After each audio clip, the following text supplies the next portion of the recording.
High guys, welcome to my YouTube channel official blogs Tripura. তো আজকে blog শুরু করছি এখান থেকে।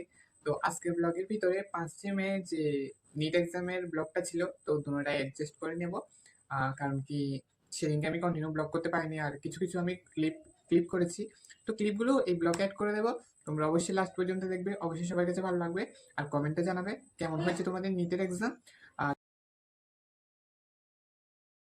আজকে হলো সেদিন যে দিনের জন্য অনেকদিন ধরে অপেক্ষা করছি। আজকে 5 মে নিট এক্সাম। তো দেখতে থাকো লাস্ট পর্যন্ত, ভিডিও অবশ্যই ভালো লাগবে। তো আমার ডেস্টিনেশন পর্যন্ত এখান থেকে সম্পূর্ণটা দেখবে। আমি এখন যাচ্ছি রাস্তার দিকে, কারণ কি আমি একলা যাব না, আমার সাথে মা যাবে। আর আমি আর সৈকত একসাথে যাব, কারণ কি আমাদের সেন্টার খুবই দূরে। আর আমাদের সেন্টার পড়েছে শ্রী শ্রী রবিশঙ্কর বিদ্যা মন্দির, গান্ধীগ্রাম। তো তার জন্য আমরা দুজন একসাথে যাব। তো সৈকত গাড়ি নিয়ে আসবে, তো তাই রাস্তার দিকে গিয়ে দাঁড়াবো। তো গাড়ি করে আমরা এবার আগরতলা দিয়ে রওনা দিলাম। আর এটা হলো রাস্তা দিয়ে যাব। তাই আমার এন্ট্রি টাইম ছিল 11টা।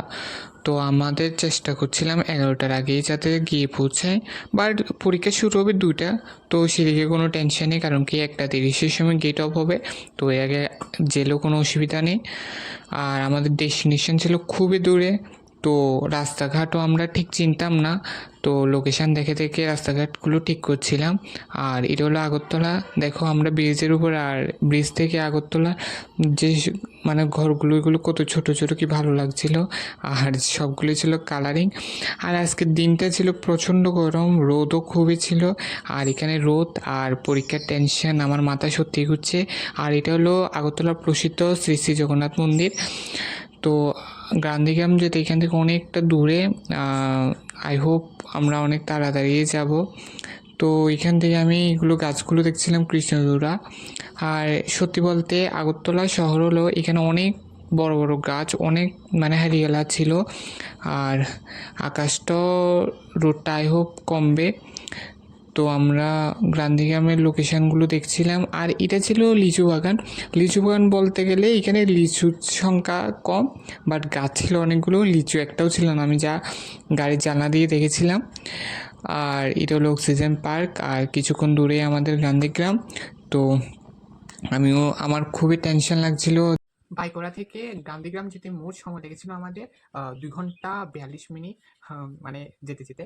তো 2 ঘন্টা 42 মিনিট পর এবার যখন আমরা যাই, কিছুক্ষণ দাঁড়ানোর পরে এবার আমাদের মানে কি কয়, সেই স্কুল থেকে এবার একটা লিস্ট দিয়েছিল বাইরে। লিস্টের ভিতরে সবার রোল ছিল। তো রোল দেখেছিলাম আমারটা। দেখার পর এবার বেসিক যেগুলো হয়, মানে পুলিশ এবার আমাদের চেক আপ করেছিল। চেক আপ করার পর এবার আমরা এন্ট্রি করেছিলাম শুধু স্কুলের ভিতরে ঢোকার জন্য। তখন আমরা স্কুলের ভিতরে ঢুকিনি। তো স্কুলের ভিতরে ঢোকার আগেও আমাদের এবার ফর্ম যেটা ছিল এডমিট, সেটা দেখানো হয়। সেটা দেখার পর এবার এটা ইস্যু করা হয়, ফিঙ্গারপ্রিন্ট নেওয়া হয়। তো এগুলো নেওয়ার পর এবার আসল যেটা এবার ফুড চেক আপ। এবার ভিতরে একটা রুম ছিল, রুমের ভিতরে এবার মেশিন টেশিন দিয়ে যা ছিল সবগুলো চেক আপ করার পর ফুল অ্যান্ড ফাইনাল। তারপরে কি আমরা বসি আমার রুমটা ছিল 12 নম্বর হল, আর এটা ছিল দোতলার উপরে। তো দোতলার উপরে গিয়ে দিয়ে বসি। আমি যাওয়ার আগে আমাদের ক্লাসের ভিতরে কয়েকজন ছিল যাদেরকে আমি একটু চিনি না। আস্তে আস্তে এবার কয়েকজন, যখন 3-4 জন ছিল, ওদেরকে শুধু চিনতাম। আর একজন আমার সাথে বসেছে খোয়াই। তো ওর সাথে খুবই ভালো একটা বন্ডিং তৈরি হয়, কারণ হঠাৎ বসে রয়েছে একটা জায়গাতে, এসে কারোর সাথে তো কথা বলতেই হবে। তো এইভাবে করে হয়।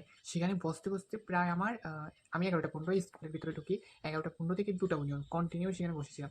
মানে কি বলবো, আমার এত অধৈর্য হয়েছে, প্রায়শই আমার ঘুমে চলে এসেছিলো। তো এবার 2টা থেকে 5টা 20 পর্যন্ত আমাদের টাইম ছিল। আর আমাদের 10 মিনিট একটু এক্সট্রা দেওয়া হয়, কারণ কি আমাদের প্রশ্নপত্র দিতে একটু দেরি হয়েছিল, যার কারণে 10 মিনিট এক্সট্রা। তো 5টা 30-এ আমাদের এক্সাম ইজ ওভার। তারপর এবার ওই মার্কশিটগুলো কালেক্ট করে, ওই মার্কশিট কী জানি করেছিল টিচাররা, সেগুলো করার পর এবার বেরোতে বেরোতে স্কুল থেকে প্রায় আমার 5টা 40 নাগাদ বেজে গেছিলো। তো এবার যাওয়ার পর যে এবার লাস্টে এবার ক্লিপের ভিতরে দেখবে যে বাইরে, গেটের বাইরে মানে গার্ডিয়ানরা কীভাবে দেখে হয়েছিল যে মানে সবাই পরীক্ষা দিয়ে আসবে। আমি প্রায়শই অবাকই হয়ে গেছিলাম যে আমি যখন বের হয়েছি সবাই আমার দিকে দেখে রয়েছে। তো আমার কাছে একটু আনকমফোর্টেবল লেগেছিলো জিনিসটা। যাই হোক, আর এদিকে সব গার্ডিয়ানগুলো মানে দেখে রয়েছে গেটের দিকে।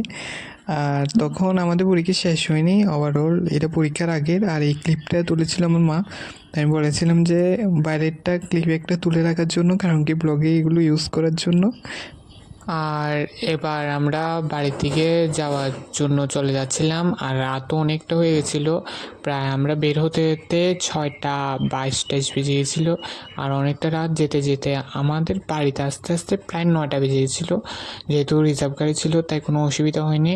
আর লোকাল হলে জানি কী হতো। আর রাত্রেটা আগরতলা শহরটা খুবই সুন্দর লাগছিলো। আর এখানে সৈকতও ভিডিও করছিল রোডটা, মানে রোডের সাইডগুলো। তো আমিও দেখছিলাম বাইরেরটা, বাইরে মানে পুরো আকাশটাই খুব সুন্দর আর সাইডের লাইটগুলো। তাহলে আজকে ব্লগ এতটুকুই। Thanks for watching. তো সকলকে গুড বাই।